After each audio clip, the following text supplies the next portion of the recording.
우리가 지난주 보았던 말씀 중에서 28절이라는 말씀이 있죠. 이를 놀라게 여기지 말라. 모든 속에 있는 자가 다 그의 음성을 들을 때가 온다라는 말씀을 하셨습니다. 죽음의 자리에서 주의 말씀을 듣게 된다. 이것은 우리가 정말로 죽었을 때에 심판을 받기 위해서 말씀을 들을 때도 있겠고, 또 하나는 우리의 신앙이 죽었을 때에 우리의 신앙이 거의 살아있다고 하지 않을 때에도 주의 음성이 들려짐을 통해서 우리를 살리신다는 말씀을 지난주에 보았죠. 그런데 그 다음에는 말씀 29절에 선한 일을 행하는 자는 생명의 부활로, 악한 일을 행하는 자는 심판의 부활로 나온다라고 말씀하셨습니다. 예수님의 말씀을 들을 때가 온다라고 하신 후에 부활에 관한 말씀을 하셨습니다. 그 부활은 오늘 말씀을 본 것처럼 선한 일을 행한 자와 악한 일을 행한 자로 나누어서 말씀하고 있습니다. 우리가 이 말씀을 읽으면서 좀 당혹스럽죠. 왜냐하면 우리가 구원받는 것은 행위를 통하여 구원받는 것이 아니라 믿음을 통하여 구원을 받는다라고 우리가 믿고 있습니다. 그러하다면 오늘 말씀이 선한 일을 행한 자가 생명의 부활로가 아니라 믿은 자가 생명의 부활로, 또 믿지 않는 자가 심판의 부활로 나와야 된다. 그게 우리가 이해하기가 쉬울 터인데, 오늘 말씀에서는 갑자기 행위에 대하여 말씀하고 있습니다. 그럼 우리가 여기서 질문해 볼 것이죠. 악한 것과 선한 것을 나누는 기준이 무엇일까 하는 겁니다. 도대체 선하고 악하다고 하는 것이 과연 무엇을 말하는 것일까 하는 거죠. 다름 아닌 하나님의 말씀으로 보는 것이 제일 바람직합니다. 왜냐하면 하나님의 생명은 예수님에게 있고, 또 악한 일과 선한 일을 나누는 기준조차도 사람들이 볼 때에 잘했다 못했다 있지 아니하고 하나님의 말씀에 있기 때문입니다. 우리가 지난주에 이런 말씀 모았죠. 우리가 음식을 먹을 때에 반찬이 많이 있고 내가 좋아하는 음식이 있다. 그러면 그것이 과연 내게 좋은 것일까? 아닐 수 있다 그랬죠. 왜냐하면 내 몸이 아플 때에는 내가 볼 때 좋은 음식이 내 몸의 건강을 지켜주지 못한다는 것이죠. 내가 몸이 안 좋을 때는 의사가 처방해주는 그 식탁이 가장 좋은 식탁이 될 겁니다. 입맛에 좋다고 해서 그것이 내 건강을 보장해주지 않겠죠. 우리의 몸이 안 좋을 때는 의사가 처방해주는 그러한 식탁이 제일 좋습니다. 마찬가지로 우리가 올바르지 않게 살기 때문에 우리에게는 가장 바람직한 것은 하나님의 말씀에 따라 사는 것이다 하는 것이 될 수가 있겠죠. 따라서 선한 일을 행한다고 하는 것은 하나님의 말씀에 따라 사는 것을 말합니다. 여기서 한 가지 구별할 것이 있습니다. 말씀대로 사는 것과 눈에 보이는 능력이 일치하는 것은 아니라는 겁니다. 우리가 자꾸만 눈에 보이는 외적인 것을 생각하다 보면 능력이 있으면 그 사람이 옳다라고 생각할 수가 있습니다. 누군가 귀신을 내쫓고 또 누군가 병자를 고치면 그것이 대단하다고 생각을 하고 그 사람이 옳은 신앙의 사람이라고 여길 수가 있습니다. 그런데 우리가 누가복음 10장을 보면 예수님께서 선한 사마리아인의 비유에 관한 말씀을 하시기에 앞서서 제자들하고 나누는 말씀이 있습니다. 제자들이 와서 한 이야기가 저희가 주의 이름을 전할 때에 하늘에서 별이 떨어졌습니다. 이런 이야기를 하죠. 예수님이 하신 말씀이 무엇입니까?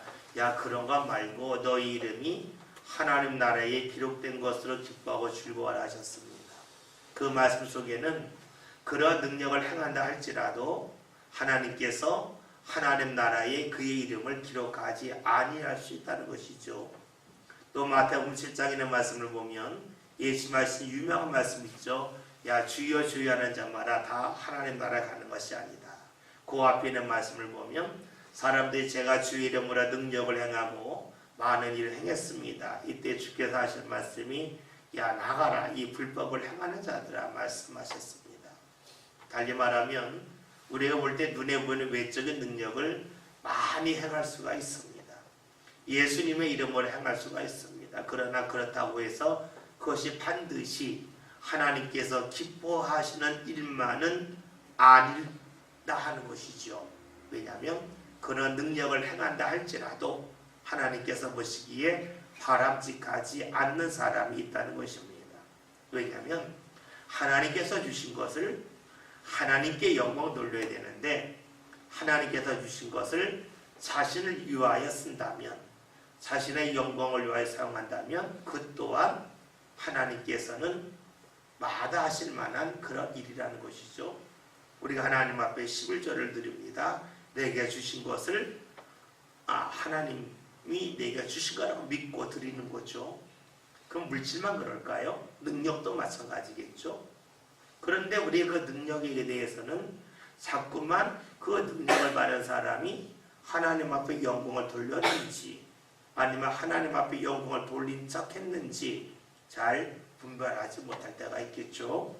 그렇기 때문에 우리가 어떤 일을 행한다, 어떤 능력이 있다 이것이 중요한 것이 아니라 하나님의 말씀을 따름을 통해서 우리가 선한 일을 할 수 있다는 것을 기억해 볼 필요가 있습니다.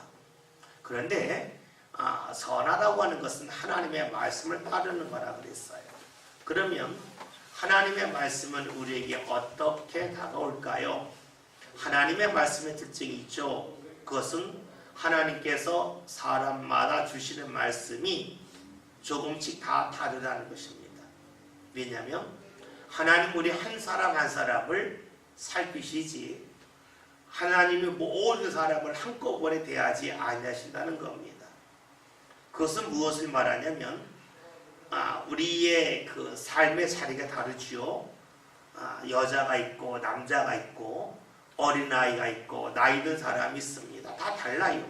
그렇기 때문에 하나님께서 주시는 말씀이 다를 수밖에 없겠죠. 마치 여러분이 여러분의 자녀를 대할 때에 여러분의 자녀가 2살 때 그리고 5살 때 대하는 것이 똑같진 않겠죠.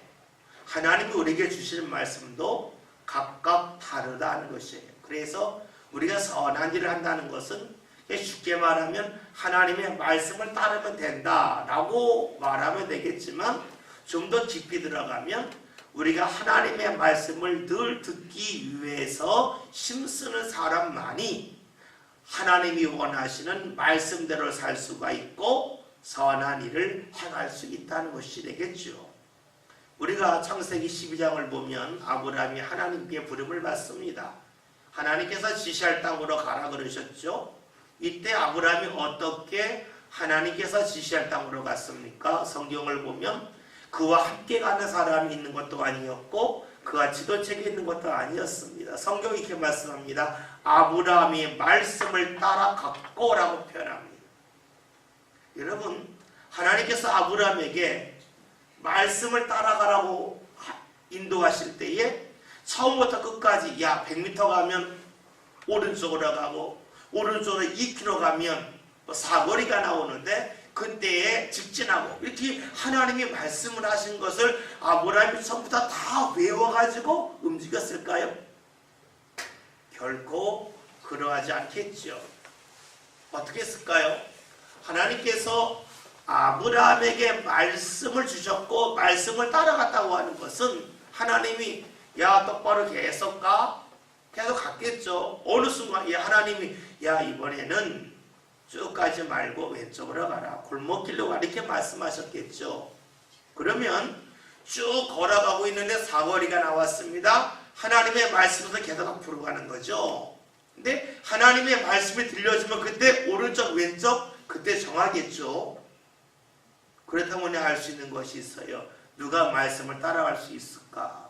아브라함이 어떻게 말씀을 따라갈 수 있었을까? 계속해서 그의 머릿속과 마음과 귀에는 하나님의 말씀을 들어야지 하나님의 생각으로 가득 찼을 때 그것이 가능했겠죠.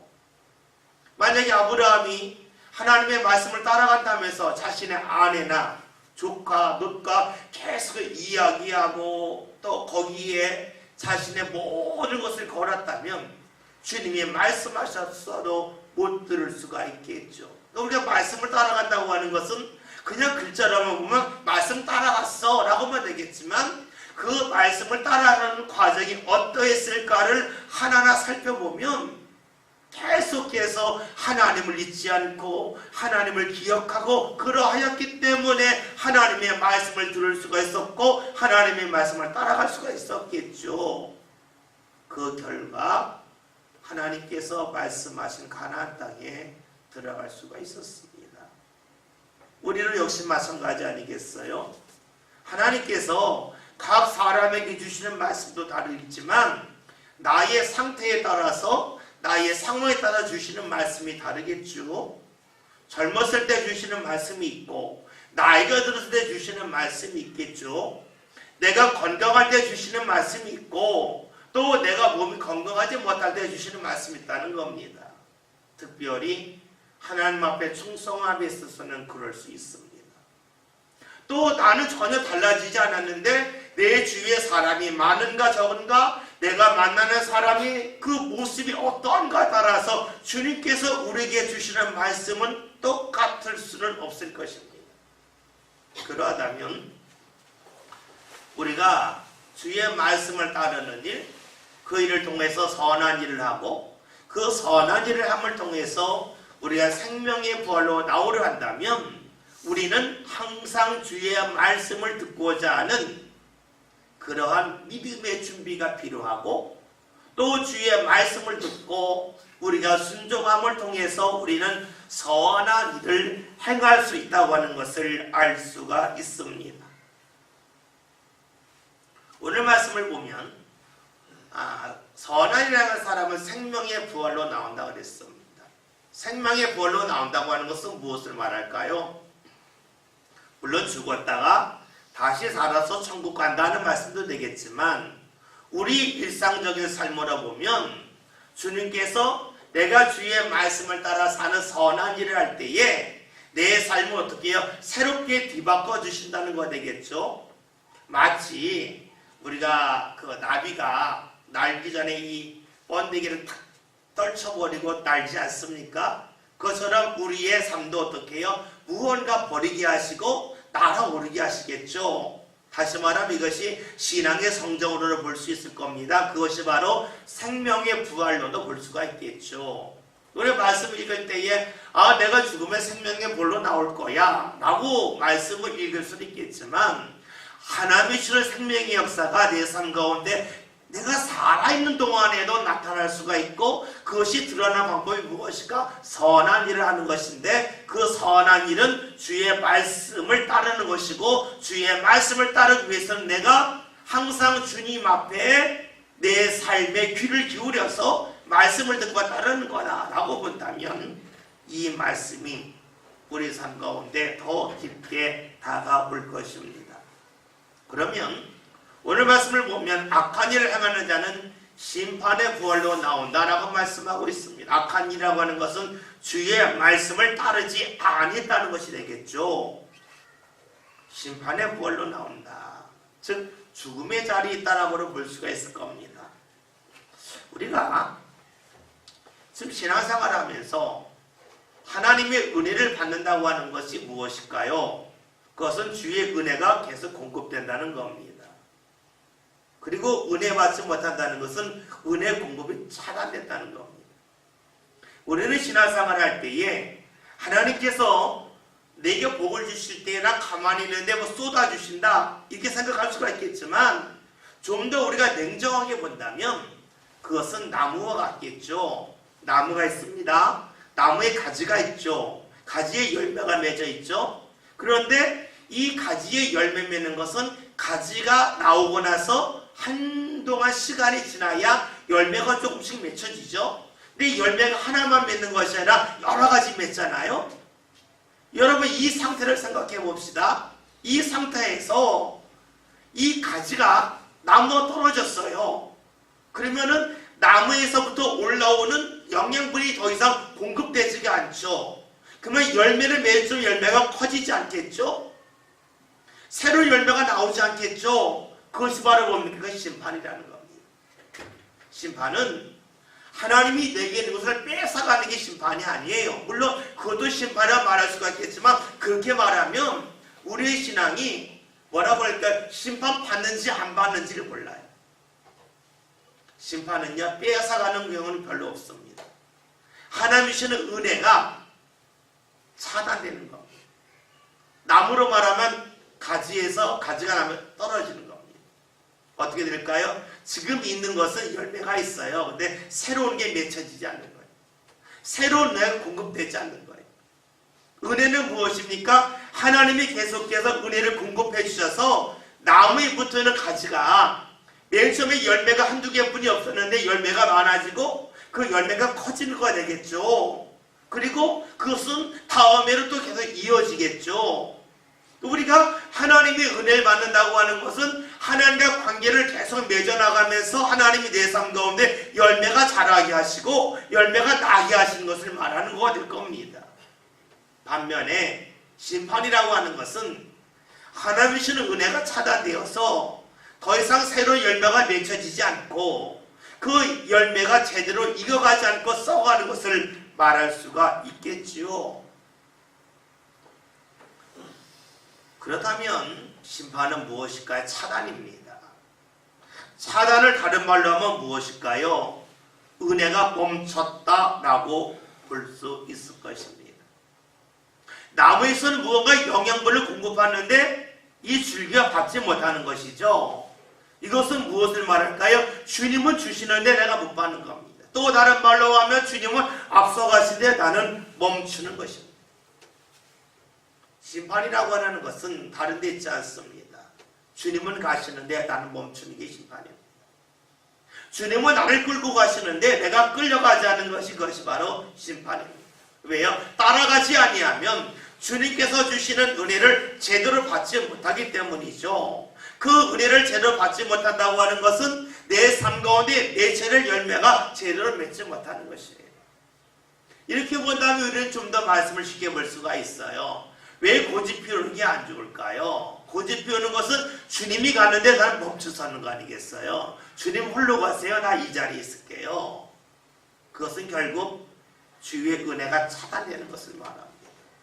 우리 신앙생활 할 때에 왜 내가 죽어야 될까요? 왜 내가 주를 따라가야 될까요? 그래야만 주께서 허락하신 은혜를 계속해서 공급받을 수 있기 때문입니다. 주님은 주님의 길 가세요. 나는 내 길 가렵니다. 어떻게 될까요? 그것은 결국은 줄기가 나무에서 떨어진 것과 똑같다는 것입니다. 우리가 신앙생활 할 때에 자꾸 심판하면 어느 날 내 재산이 날아갔네, 내 거래처가 없어졌네, 이런 것만 생각합니다. 그러면은 나는 심판을 안 받은 것 같아요. 내 심판은요, 주님과 나와 관계가 끊어지는 거예요.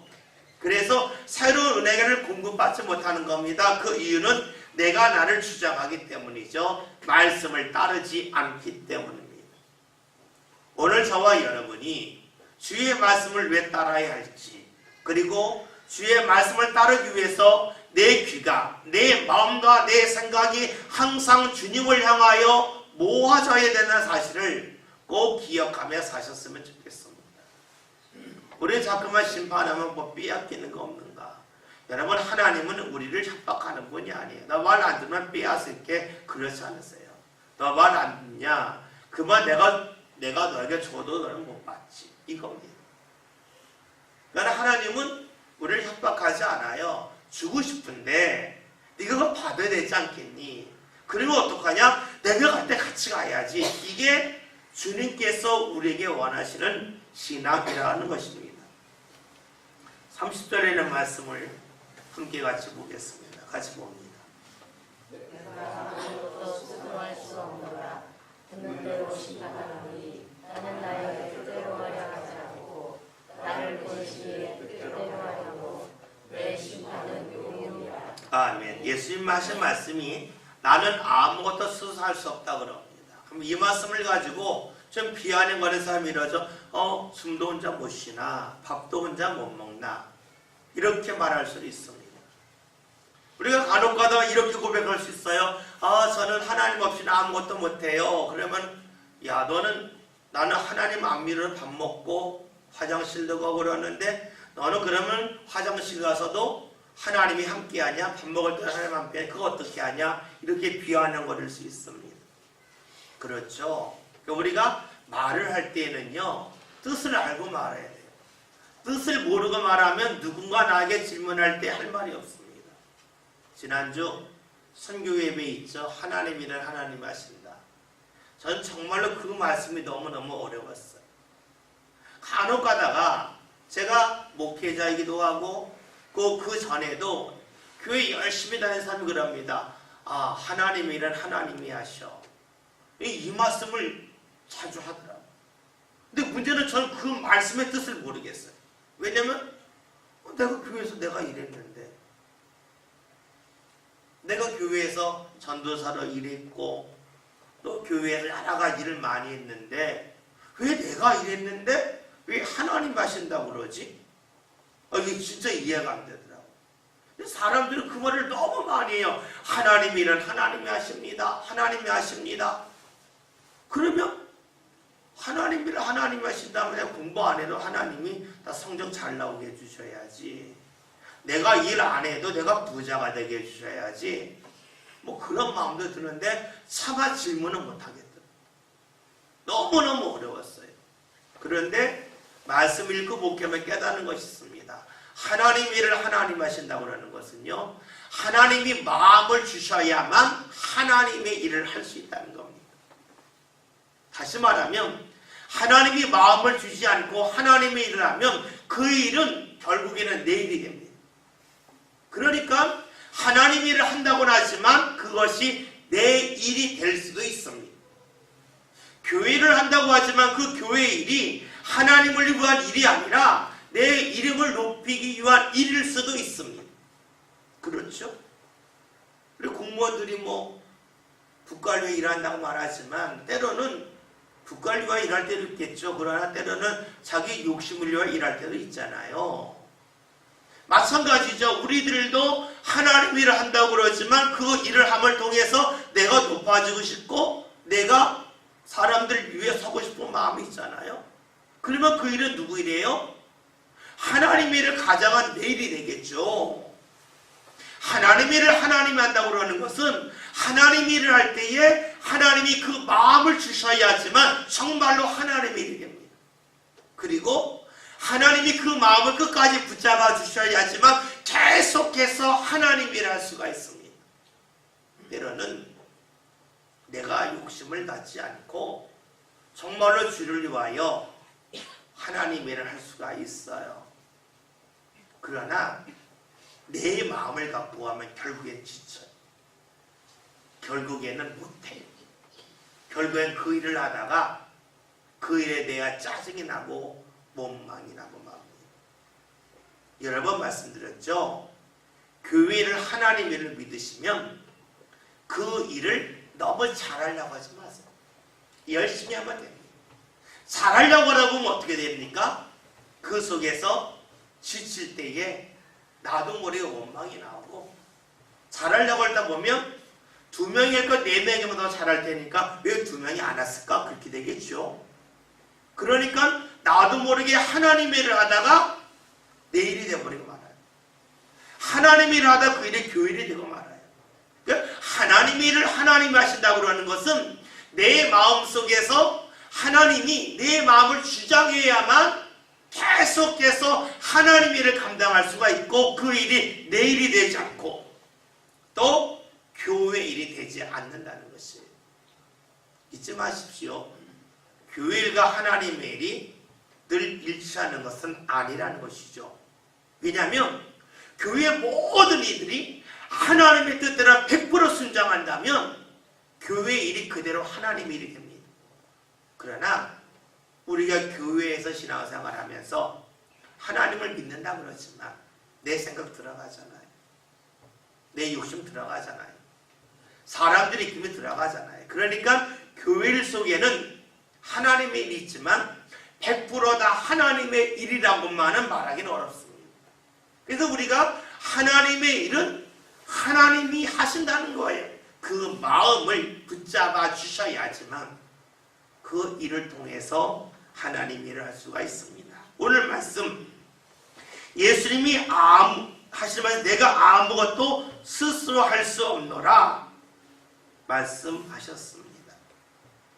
이것은 일상적인 일도 되겠지만 그 다음에 있는 말씀을 보면 듣는 대로 심판하노니 라는 말씀이 있습니다. 그렇다면 예수님께서 심판하실 때에는 스스로 하지 아니한다라고 볼 수가 있습니다.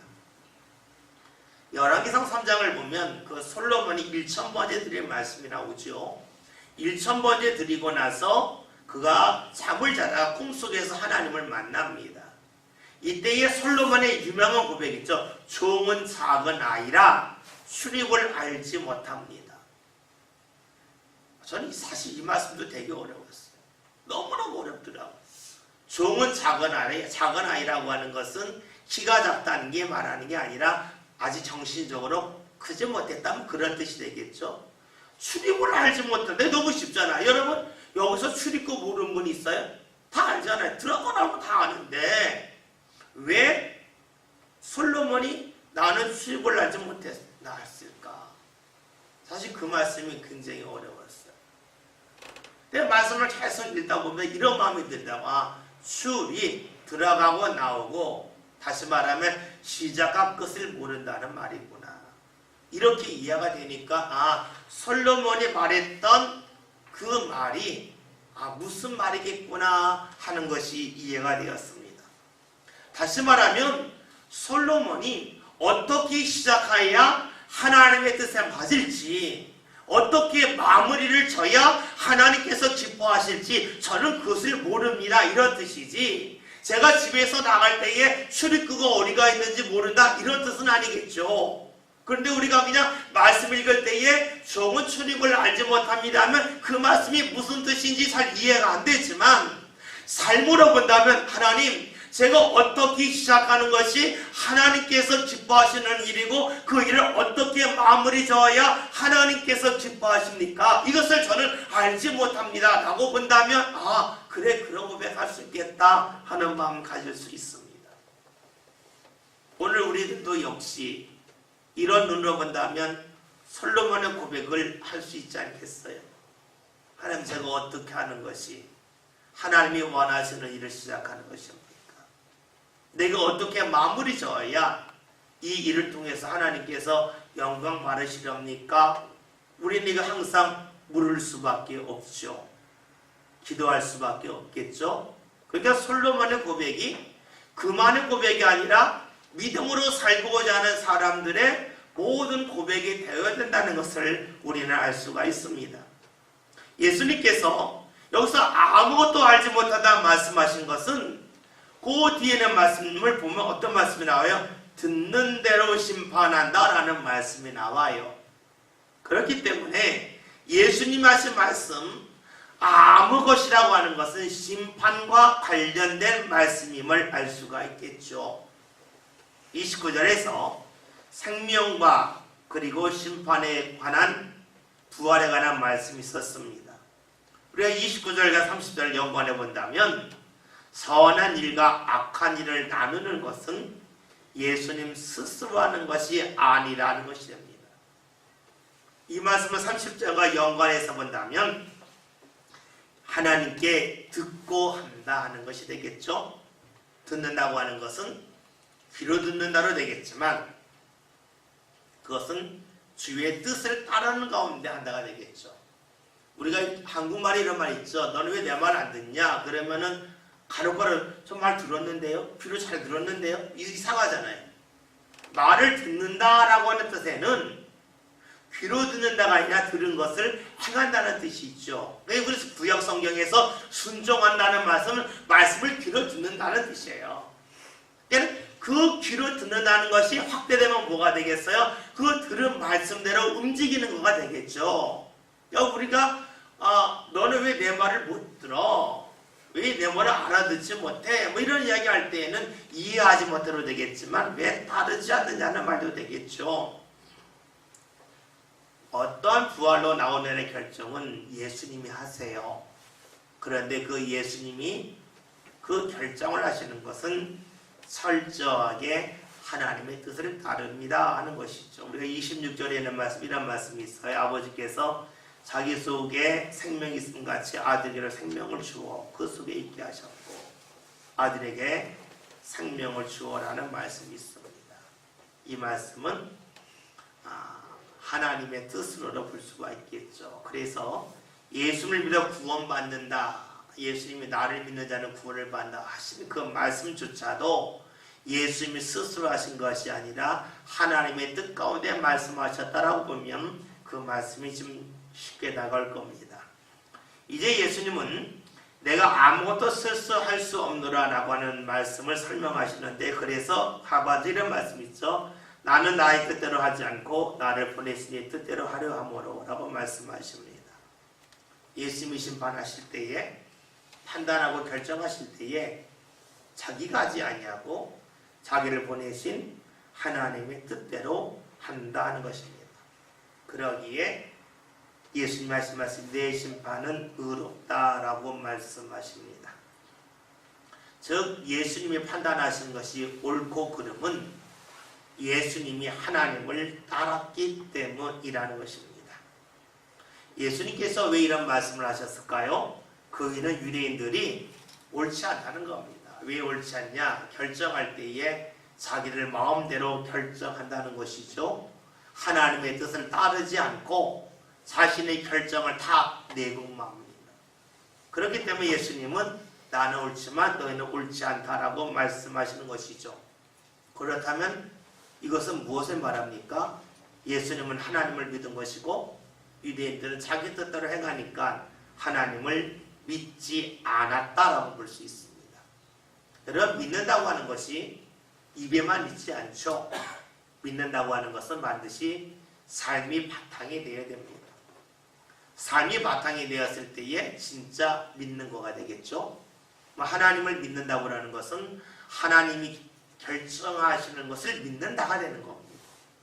하나님을 믿는다고 하는 것이 하나님은 전능하십니다, 하나님은 옳으신 분입니다, 이렇게 고백하는 데서 끝나지 않고 하나님이 결정하는 것이 옳기 때문에 그것을 따르겠습니다가 진짜 믿음이 되겠죠.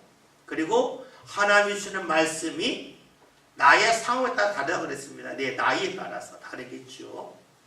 이런 거 아닙니까? 하나님이 제가 30살 때에는 컵을 때에 10개 들어라 라고 말씀하셨겠지만 제가 50, 60, 70, 80 나이가 들수록 컵을 들게 하는 숫자는 적겠죠. 왜요? 제 차례가 떨어졌으니까.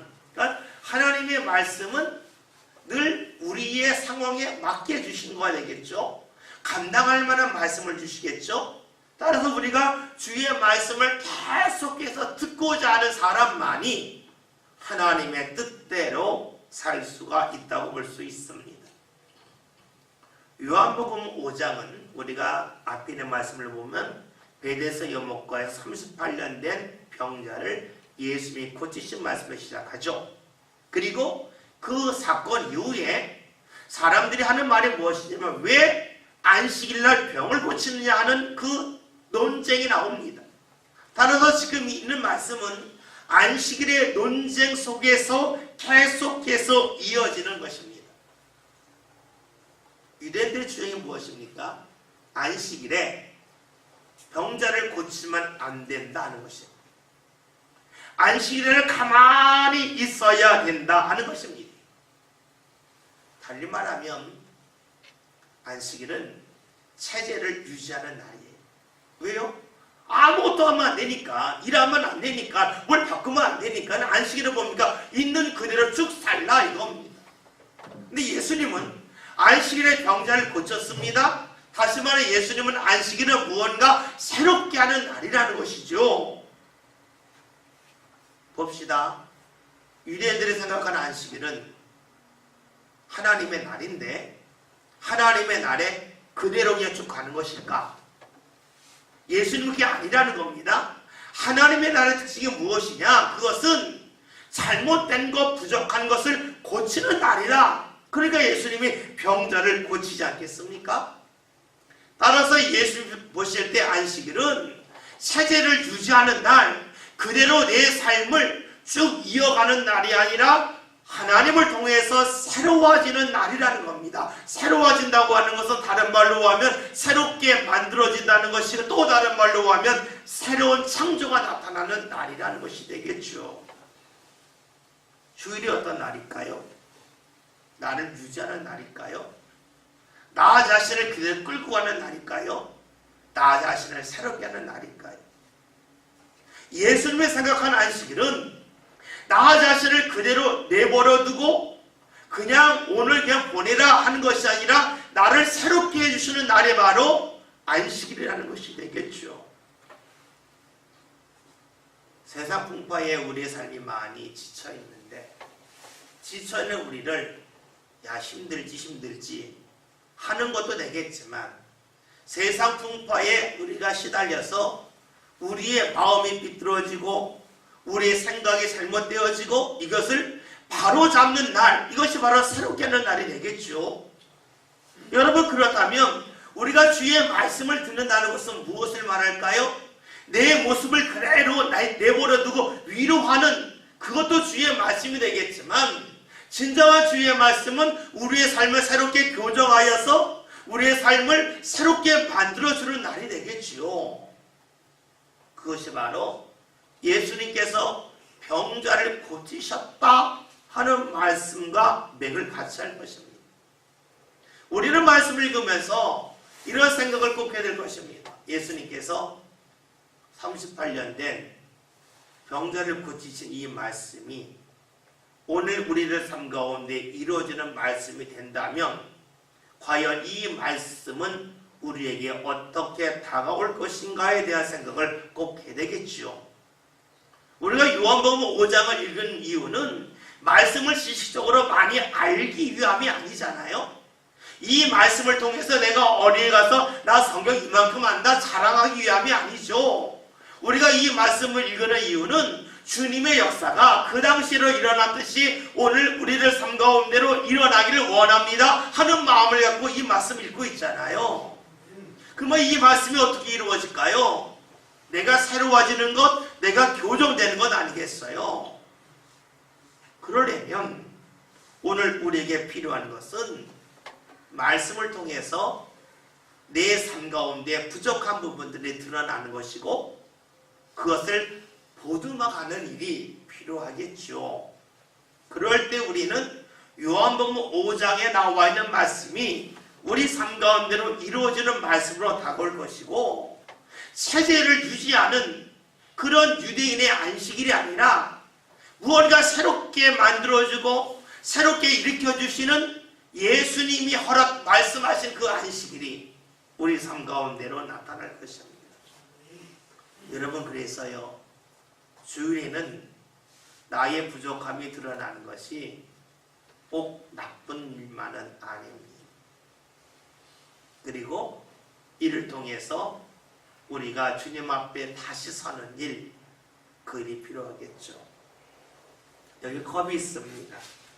여러분, 컵이 똑바로 서 있다고 하는 것을 의로운 사람으로 생각합시다.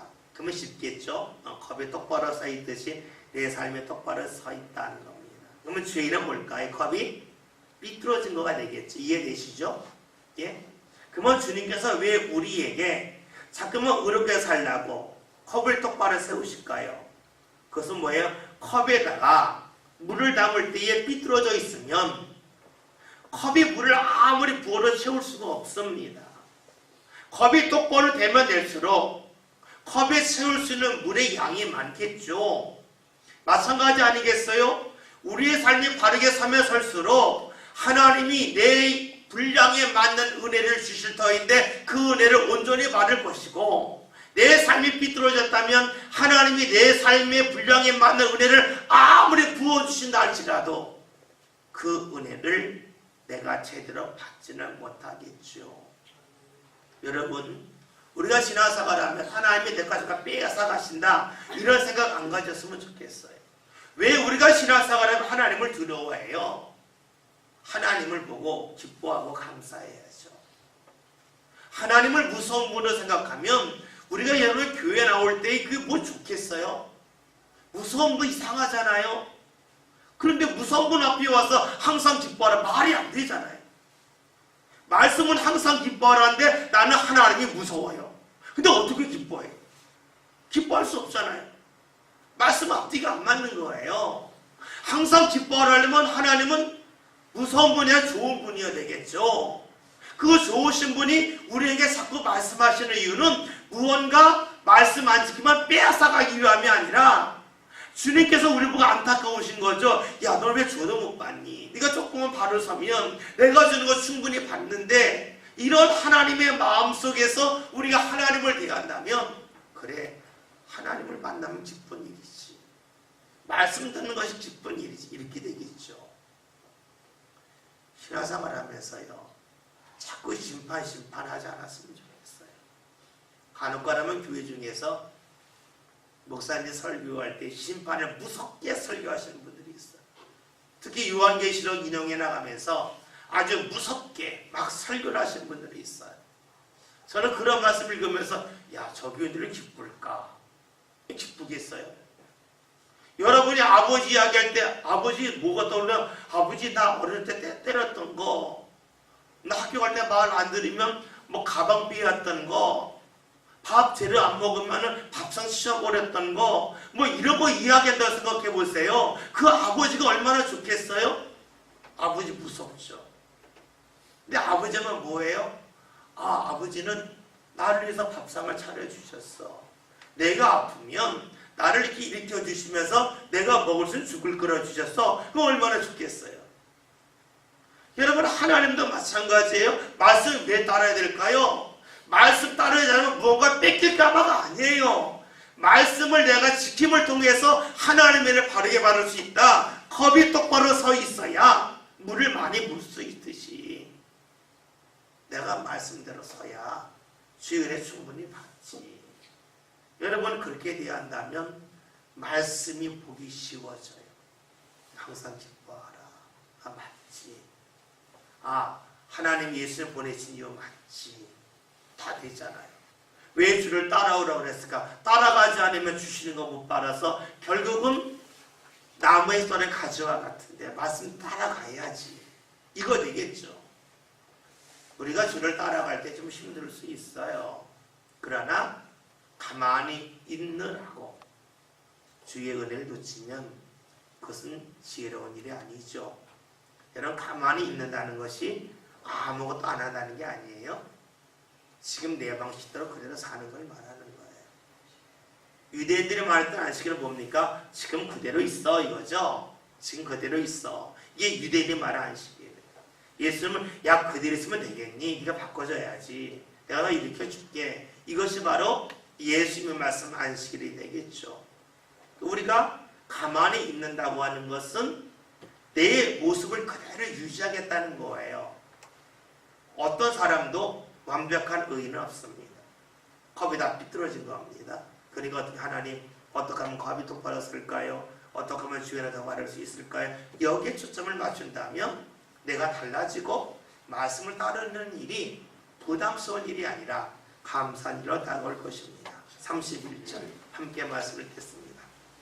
내가 만일 나를 위하여 내 주는 참되지 아니하되. 아멘. 예수님은 자신이 자신을 위하여 증언하면 그 증언이 참되지 않다라고 말씀하고 계십니다. 달리 말할까요? 예수님이 자신을 위해서 주의를 한다 그러면 그것은 옳지 않다는 것이 되겠죠. 나는 주의를 할 때에 나를 위해 하는 것이 아니라는 것이 예수님. 여러분, 우리가 신앙생활 할 때에 정말로 중요한 것은 주의 일을 나를 위해서 하면 안 된다는 것입니다.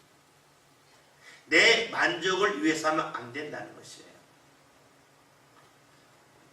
부끄러운 이야기지만 목사님들도 뭐 이제 명욕에 사로잡힐 때가 있어요. 총회장 하느니 감독하느니. 여러분, 그거 왜 할까요? 주를 위하여 할까요? 아니면 자신을 위하여 할까요?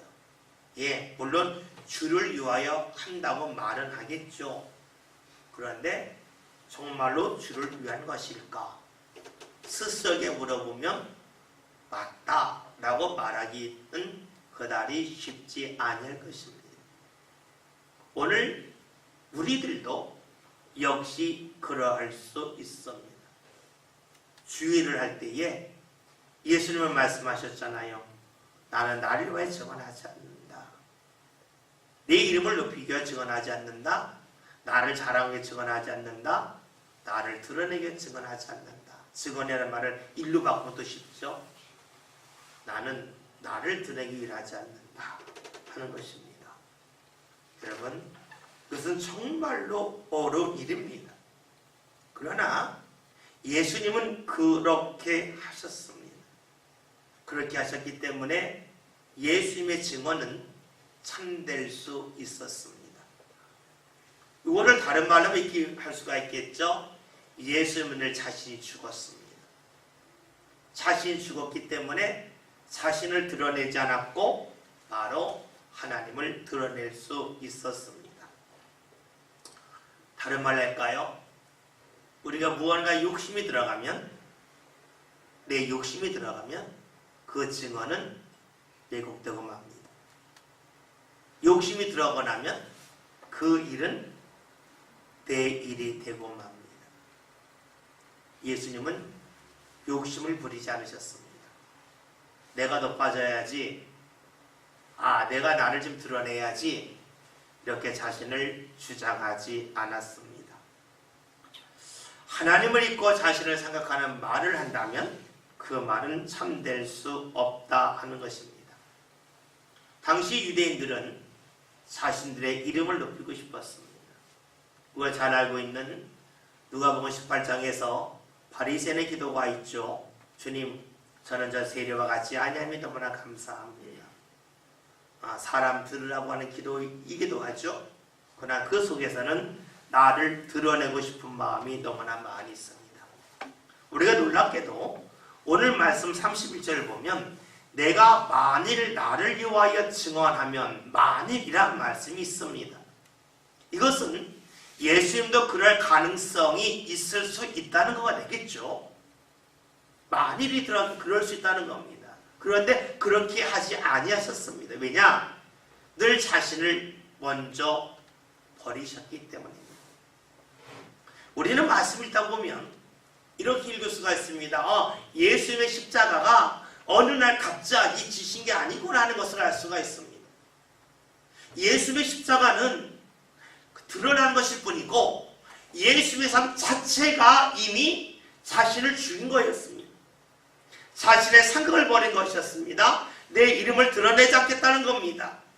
만일이라는 것은 그럴 수는 있는데 그렇게 하지 않기 위해 늘 자신을 버렸다는 것이지요.